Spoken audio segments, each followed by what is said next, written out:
तो hello friend, हमारे channel पर आपका एक बार फिर से स्वागत है। फ्रेंड, आप सभी लोग कैसे हैं? आई होप आप सभी लोग मस्त होंगे, स्वस्थ होंगे, प्राइम व्यस्त होंगे। तो जैसा कि आप लोग का 42nd एग्जाम हो चुका है एंड मैं आंसर की आप लोग को दे रहा हूँ। बायोलॉजी एंड केमिस्ट्री का ऑलरेडी दे चुका हूँ। अभी फिजिक्स का देने वाला हूँ कल, मैथ्स का और मेंटल एबिलिटी का कल दे दूंगा, ठीक है। और साथ ही साथ कट ऑफ का भी आप लोग को वीडियो बहुत ही जल्द कल आप लोग को बना दूंगा। तो चलिए आज के वीडियो को शुरू करते हैं, जिसमें फिजिक्स का आंसर की देखने वाले हैं। और मैंने जैसा कि केमिस्ट्री एंड बायोलॉजी करवाया, बहुत सारे क्वेश्चन जो कि मैंने करवाया हुआ तो वही सारा क्वेश्चन आया था। लेकिन फिजिक्स में आप लोग क्वेश्चन कैसा था, फिजिक्स में आप लोग बोल सकते हैं कि फिजिक्स जो है वो मॉडरेट टू टफ लेवल में था, क्योंकि कुछ ऐसे क्वेश्चन है लाइट वगैरह, लाइट चैप्टर से, जो आप हो सकता है आपको परेशान किया होगा। तो ये मॉडरेट टू टफ वाले सेक्शन में इसको डाल सकते हैं। कुछ इजी क्वेश्चन भी है एंड साथ ही साथ बहुत सारा क्वेश्चन सेम टू सेम भी आया हुआ है जो कि मैंने करवाया हुआ है। चलिए तो हम लोग चलते हैं। हमारा पहला क्वेश्चन है फिजिक्स का। दिए गए उत्तल लेंस के सन्निकट फोकस दूरी किसी दूरस्थ बीम जैसे कोई समान बोर्ड को फोकसित करके ज्ञात करने के लिए आप इस बीम का प्रतिबिंब पर्दे पर प्राप्त करने का प्रयास करते हैं। पर्दे पर बना प्रतिबिंब सदैव ही होता है। मैं सिर्फ आंसर की बता देता हूँ, एक्सप्लेन नहीं करता हूँ। एक्सप्लेन करने से वीडियो लंबा हो जाएगा, आप लोग सिर्फ मिला लीजिएगा। इसका आंसर होगा उल्टा और सीधा, मतलब inverted and diminished. Option 2 correct answer होगा। नेक्स्ट क्वेश्चन की ओर चलते, क्वेश्चन नंबर 2। इसमें क्या जा रहा है, समान प्रतिरोध वाले 3 प्रतिरोधकों को श्रेणी क्रम में संबंधित करने पर 45 ओम का तुल्य प्रतिरोध उत्पन्न होता है। मतलब एक के जो प्रतिरोध है वो जाहिर सी बात है 15 ओम का हो जाएगा। समांतर क्रम में जोड़े जाने पर उनका तुल्य प्रतिरोध क्या होगा, 15/3 करेंगे तो वो हमारा 5 ओम हो जाएगा, जो कि ऑप्शन 3 में है। तो ऑप्शन 3 बिल्कुल सही जवाब होगा।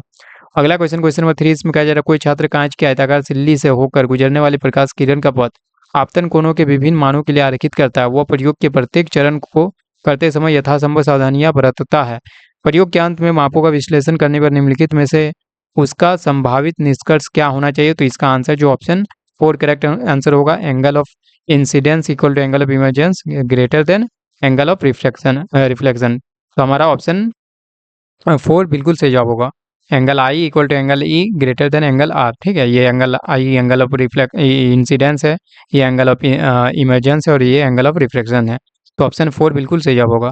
अगला क्वेश्चन, क्वेश्चन नंबर 4। इसमें कहा जा रहा है कोई छात्र, क्वेश्चन नंबर 4 में कहा जा रहा है कोई छात्र अपने विद्यालय की प्रयोगशाला में दिए गए अवतल दर्पण की फोकस दूरी ज्ञात करते समय दर्पण एम द्वारा प्रयोगशाला की दूरस्थ खिड़की डब्ल्यू का स्पष्ट प्रतिबिंब पर्दे एस पर प्राप्त करता है। दर्पण की फोकस दूरी ज्ञात करने के लिए उसे कौन सी दूरी मापनी चाहिए। तो इसका आंसर मैं बता दूं, इसका आंसर जो होगा ऑप्शन 2 करेक्ट आंसर होगा। तो 4 का ऑप्शन 2 आप लोग मिला लीजिएगा, करेक्ट आंसर होगा MS। चलिए अगला क्वेश्चन को चलते, क्वेश्चन नंबर 5। इसमें कहा जा रहा है कोई छात्र आपतन कोण के विभिन्न, इसलिए मैंने बोला कि लाइट वाला चैप्टर से कुछ अच्छे लेवल के क्वेश्चन आए थे, टफ बोल सकते, टफ साइड में। विभिन्न मानों के लिए कांच त्रिभुजाकार प्रिज्म से होकर गुजरने वाली प्रकाश किरण का पथ आरेखित करता है। प्रकाश किरण आरेखों का विश्लेषण करने पर उसे निम्नलिखित में से कौन सा निष्कर्ष निकालना चाहिए। तो इसका आंसर जो होगा ऑप्शन 2 बिल्कुल सही जवाब होगा। निर्गत कोण आपतित किरण की दिशा से किसी कोण पर मुड़ जाती है। ऑप्शन 2, 5 का ऑप्शन 2 बिल्कुल सही जवाब होगा। नेक्स्ट क्वेश्चन, क्वेश्चन नंबर 6 की ओर चलते हैं, जिसमें क्या कहा जा रहा है देखिए। 6 में कहा जा रहा सिर्फ लाइट वाला चैप्टर से ही बोल सकते हैं कि थोड़ा हार्ड था, बाकी ये सब तो इजी ही है। किसी परिपथ में 12 ओम के 2 प्रतिरोधकों को 6 वोल्ट की बैटरी के सिरों पर पार्श्वक्रम में संयोजित है। बैटरी से ली गई धारा क्या होगी। तो 1 एम्पियर करेक्ट आंसर हो जाएगा, क्योंकि यहाँ पर देख रहे हैं 12 ओम दिया हुआ है और हमारा 2 प्रतिरोधक है और इसको क्या किया है पार्श्वक्रम में। तो तुल्य प्रतिरोध क्या होगा, 12/2 कीजिएगा तो 6 ओम हो जाएगा और यहाँ 6 वोल्ट की बैटरी है। तो V equal to I R लगाइएगा, तो I इक्वल टू V/R लगाइएगा, तो यहाँ से 1 एम्पियर निकलता हुआ दिखेगा। चलिए अगला क्वेश्चन को चलते, क्वेश्चन नंबर 7। इसमें क्या कहा जा रहा है संयुक्त सूक्ष्मदर्शी में लेंसों की कुल संख्या कितनी होती है। तो 2 होती है। ऑप्शन 1 बिल्कुल सही जवाब होगा। Next question, question number 8। इसमें कहा जाए कोई छात्र उत्तल लेंस द्वारा किसी दूरस्थ बीम का धुंधला प्रतिबिंब पर्दे पर प्राप्त करता है। पर्दे पर स्पष्ट प्रतिबिंब प्राप्त करने के लिए उसे दर्पण को खिसकाना होगा। तो इसका आंसर होगा टुवर्ड्स दी स्क्रीन, मतलब ऑप्शन 2 बिल्कुल सही जवाब होगा, पर्दे की ओर। Next question, question number 9। इसमें क्या कहा जा रहा है किसी दर्पण से आप चाहे कितनी ही दूरी पर खड़े हो आपका प्रतिबिंब सदैव सीधा प्रतीत होता है। ये पता नहीं कितना बार मैं करवा चुका है क्वेश्चन सेम टू सेम। संभवतः दर्पण क्या होगा, या तो समतल अथवा उत्तल। ऑप्शन 4 सही जवाब होगा।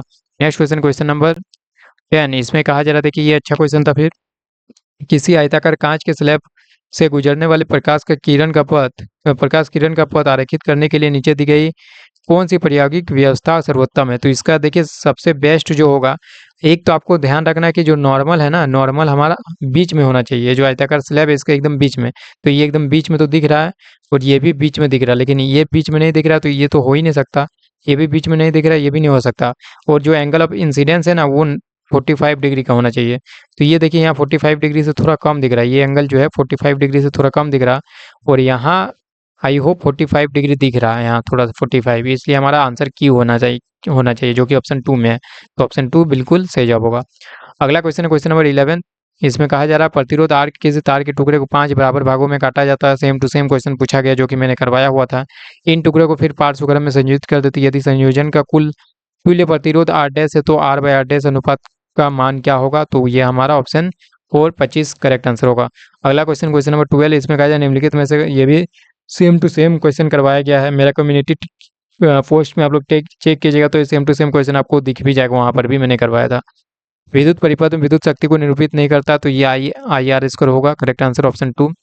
Next question question number 13। इसमें कहा जा रहा है किसी विद्युत बल्ब का अनुमतांक 220 वोल्ट और 100 वाट है। ये भी सेम टू सेम क्वेश्चन बोले तो बहुत सारा क्वेश्चन सेम टू सेम आया है। आप लोग यदि फिजिक्स में 30 प्लस ला रहे हैं तो आप लोग बहुत अच्छा मैं स्कोर कर रहे हैं, ठीक है। इसे 110 वोल्ट पर प्रचलित करते हैं तब इसके द्वारा उपभोग शक्ति कितनी होगी? तो 25 वाट। सेम टू सेम क्वेश्चन आया हुआ है। सिर्फ लाइट का चैप्टर से बहुत सारा क्वेश्चन जो सेम टू सेम नहीं आया, लेकिन बाकी सारे चैप्टर से तो आप देख सकते हैं सेम टू सेम क्वेश्चन आपको दिख जाएगा जो कि मैंने करवाया हुआ है। निम्नलिखित में से कौन किसी लंबे विद्युत धारावाही तार के निकट चुंबकीय क्षेत्र का सही वर्णन करता है? तो इसका आंसर होगा ऑप्शन 4। चुंबकीय क्षेत्र की संकेंद्रीय क्षेत्र रेखाओं का केंद्र तार होता है। The field consist of concentric circle centred on the wire. अगला क्वेश्चन क्वेश्चन नंबर 15। विद्युत चुंबकीय प्रेरण की परिघटना क्या होती है? तो कुंडली तथा चुंबक के बीच अपेक्षिक गति के कारण कुंडली में प्रेरित विद्युत धारा उत्पन्न करता है। तो ऑप्शन 3 बिल्कुल सही जवाब होगा। अगला क्वेश्चन को चलते क्वेश्चन नंबर 16। विद्युत धारा उत्पन्न करने की युक्ति को कहते हैं जनित्र। तो ऑप्शन 1 बिल्कुल करेक्ट आंसर होगा। Next question question number 17। निम्नलिखित में से किस स्थिति में एक अवतल दर्पण किसी वस्तु को वास्तविकता से अधिक बड़ा प्रतिबिंब हम बना सकता है? तो 17 का आपका आंसर जो होगा ऑप्शन 3 करेक्ट आंसर होगा, जब वस्तु को उसकी फोकस दूरी से कम दूरी पर रखा हो, ठीक है। क्योंकि आप लोग जानते हैं ना अवतल दर्पण के केस में जो बड़ा प्रतिबिंब और वास्तविक से अधिक बड़ा प्रतिबिंब कब बनता है, ठीक है। एक ही के अच्छा रुकिए 1 मिनट। निम्नलिखित में से किस स्थिति में एक अवतल दर्पण किसी वस्तु का वास्तविक से अधिक बड़ा प्रतिबिंब बना सकता है? तो ऑप्शन 3 नहीं होगा, या आभासी बनता तब ऑप्शन 3 होता। ऑप्शन 2 बिल्कुल सही जवाब होगा, जब वस्तु को उसकी वक्रता त्रिज्या तथा फोकस के बीच में रखा। वक्रता त्रिज्या और फोकस के बीच में रखेंगे तो हमारा क्या होगा, वो वास्तविक से मतलब बड़ा प्रतिबिंब बनाएगा और वास्तविक बनेगा, ठीक है। यही बोला जा रहा है under which of the following condition A concave mirror can form an image larger than the actual object. तो इस तरह से हम लोग देखते हैं यहाँ पर जब भी हम लोग फोकस पर रखते हैं, इस तरह आप याद करने का ट्रिक मैंने बताया था। फोकस पर रखेंगे तो उसका प्रतिबिंब कहाँ बनेगा, अनंत पर बनेगा। अनंत से आएगा तो अनंत पर रखेंगे तो फोकस पर बनेगा। सी पर रखेंगे तो सी पर बनेगा। मतलब जब सी पर रखते हैं तो सेम साइज का बनता है, ठीक है। और जैसे यहाँ पर रखने लगते हैं तो बड़ा साइज का बन जाता है। तो वही बोला जा रहा है जब वस्तु को उसकी वक्रता त्रिज्या तथा फोकस के बीच में रखा, ठीक है। वक्रता त्रिज्या और फोकस के बीच में, ये हमारा वक्रता त्रिज्या हो गया और ये हमारा फोकस हो गया। तो ये इन दोनों के बीच में यदि हम रखेंगे तो हमारा क्या होगा, बड़ा प्रतिबिंब बनता हुआ दिखेगा। चलिए नेक्स्ट क्वेश्चन। और भी ऑप्शन, जब वस्तु को उसके वक्रता त्रिज्या के समान दूरी पर रखा हो, ये नहीं होगा क्योंकि इसमें सेम हाइट का बनेगा। जब वस्तु को उसकी वक्रता त्रिज्या से अधिक दूरी पर रखा हो तो ये फिर छोटा बनने लगेगा। नेक्स्ट क्वेश्चन को चलते क्वेश्चन नंबर 18। इसमें इसका आंसर जो होगा ऑप्शन 2 से जवाब होगा, है ना, 17 का 2। Next question question number 18। लघु पतन के समय परिपथ में विद्युत धारा का मान क्या होता है? बहुत अधिक हो जाता है। ऑप्शन 3 करेक्ट आंसर होगा। अगला क्वेश्चन क्वेश्चन नंबर 19। निम्नलिखित में से कौन जीव मात्रा ऊर्जा स्रोत का उदाहरण नहीं है? तो नाभिक ऊर्जा करेक्ट आंसर होगा। Next question question number 20। इसमें कहा जा रहा 60 वाट के 3 तापदीप्त बल्ब पार्श्वक्रम में संयोजित कुल उपयोग्य शक्ति क्या होगा? तो इसका आंसर 180 वाट होगा। चलिए नेक्स्ट क्वेश्चन को चलते क्वेश्चन नंबर 21। इसमें कहा जाए 60 वाट के 3 तापदीप्त बल्ब पार्श्वक्रम में संयोजित, वही क्वेश्चन है। इसमें से एक क्या बल्ब हो गया, फ्यूज हो गया। अब कुल उपयोग्य शक्ति कितनी होगी? तो एक बल्ब फ्यूज हो गया तो अब 120 वाट हो जाएगा। तो ऑप्शन 1 करेक्ट आंसर होगा। नेक्स्ट क्वेश्चन, और ये क्वेश्चन इतना बार पूछा है, मतलब कभी इसके बीच आपका करंट पूछ लिया गया, कभी इसके बीच पूछ लिया, कभी इसके बीच पोटेंशियल डिफरेंस पूछ लिया, कभी इसके बीच मतलब कि शक्ति पूछ लिया गया। 4-5 क्वेश्चन यही जो सर्किट डायग्राम दिख रहा है इसी से बनाया गया है। नीचे दिए गए चित्र में संयोजन में 8 ओम के 2 प्रतिरोधों का प्रभावी प्रतिरोध ज्ञात कीजिए। इन दोनों के तुल्य प्रतिरोध निकालना, तो जाहिर सी बात है 8/2 कीजिएगा तो वो हमारा 4 ओम हो जाएगा, जो कि ऑप्शन 3 में दिख रहा। चलिए नेक्स्ट क्वेश्चन को चलते क्वेश्चन नंबर 23। न्यूटन के किस नियम को गैलीलियो का नियम भी कहते हैं? तो न्यूटन के गति का प्रथम नियम। तो ऑप्शन 1 करेक्ट आंसर होगा। Next question question number 24।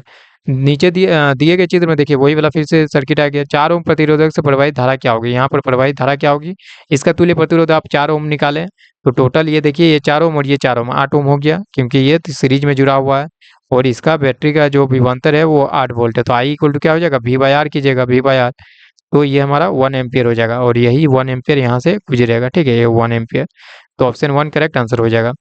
Next question देखिए, फिर से वही सर्किट है, इसमें क्या आ गया, 4 ओम प्रतिरोधक सिरों के बीच विभवांतर है। यहाँ आप निकाल लिए कि 1 एम्पियर जा रहा है, तो V equal to I R लगाइए, आई हमारा 1 है और आर हमारा 4 है, तो 4 वोल्ट हो जाएगा।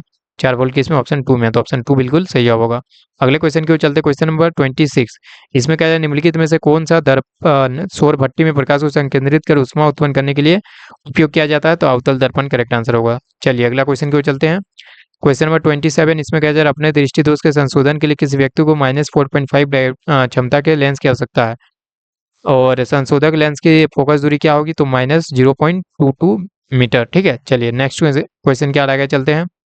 28, इसमें क्या है, किसी अवतल दर्पण जिसकी फोकल लंबाई 10 सेंटीमीटर है के सामने 15 सेंटीमीटर की दूरी पर एक वस्तु रखी है, प्रतिबिंब प्राप्त करने के लिए स्क्रीन या पर्दे को दर्पण से कितनी दूरी पर रखना चाहिए, तो इसका आंसर होगा 30 सेंटीमीटर, ऑप्शन 3 इसका करेक्ट आंसर होगा। दर्पण सूत्र से आप बहुत इजीली निकाल सकते हैं। चलिए नेक्स्ट क्वेश्चन को आगे चलते हैं। क्वेश्चन नंबर 29 में क्या कहा जा रहा है, अपवर्तनांक पूछा जा रहा है। किसी माध्यम का अपवर्तनांक डैश के अनुपात के बराबर होता है, तो यह तो आप सभी को पता है, निर्वात में प्रकाश के वेग से माध्यम में प्रकाश का वेग का, तो ये अनुपात होता है इस तरह से, निर्वात में प्रकाश की चाल डिवाइडेड बाय माध्यम में प्रकाश की चाल।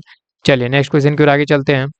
क्वेश्चन नंबर 30 में क्या कहा जा रहा है, देखिए इसमें कहा जा रहा है किसी समतल दर्पण द्वारा बनाया गया प्रतिबिंब हमेशा होता है, तो हमेशा आभासी तथा सीधा होता है, तो ऑप्शन 3 करेक्ट आंसर होगा। अगला क्वेश्चन, क्वेश्चन नंबर 31, यदि एक 10 सेंटीमीटर फोकस दूरी का उत्तल लेंस वास्तविक तथा छोटे आकार का प्रतिबिंब लेंस से 15 सेंटीमीटर की दूरी पर बनाता है, तो वस्तु रखी है 20 सेंटीमीटर से परे।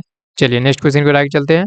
क्वेश्चन नंबर 32, निम्नलिखित दर्पणों में किस प्रकार के दर्पण को सुरक्षित वाहन चालन के लिए प्रयोग में लाया जाता है, उत्तल दर्पण, ऑप्शन 2 करेक्ट आंसर होगा।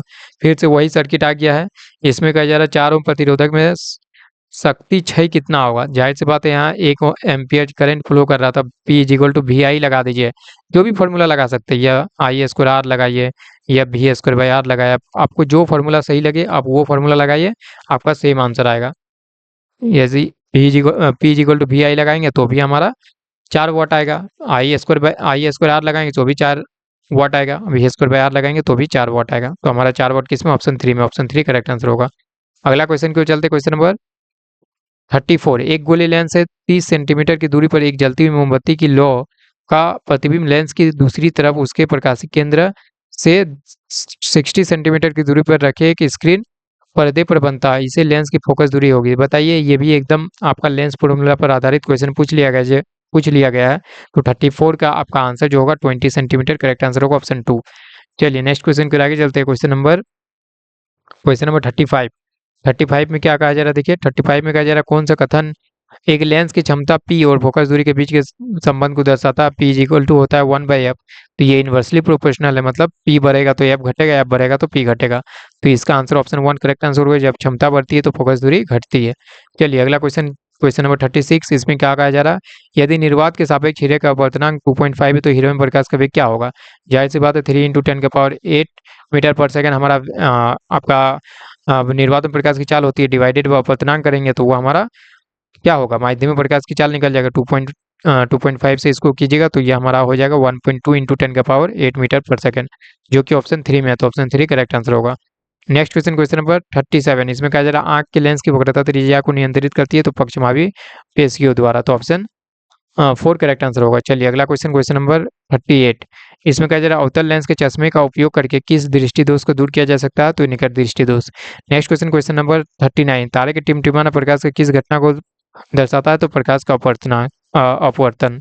चलिए आज के लास्ट क्वेश्चन, क्वेश्चन नंबर 40, इसमें कहा जा रहा है किसी शब्दकोश में पाए गए, बिल्कुल सेम टू सेम क्वेश्चन करवाया गया है, छोटे अक्षरों को पढ़ते समय आप निम्न में से कौन सा लेंस पसंद करेंगे, तो इसका आंसर ऑप्शन 3 करेक्ट आंसर को 5 सेंटीमीटर फोकस दूरी का एक उत्तल लेंस। तो आप लोग बताइए कि आप लोगों को कितना सही हुआ 40 में। आई होप आप लोग का यदि 30+ आया है तो बहुत अच्छा स्कोर किए हैं फिजिक्स में, क्योंकि आपका समझ सकते हैं 5-10 क्वेश्चन ऐसा था जो सभी से बनने लायक क्वेश्चन नहीं था। तो चलिए उम्मीद करता हूँ वीडियो पसंद आया होगा, पसंद आए तो एक लाइक जरूर कीजिए, अपने दोस्तों के साथ ज़्यादा से ज़्यादा शेयर कीजिए। चलिए आज के लिए इतना ही, तब तक के लिए take care and bye bye.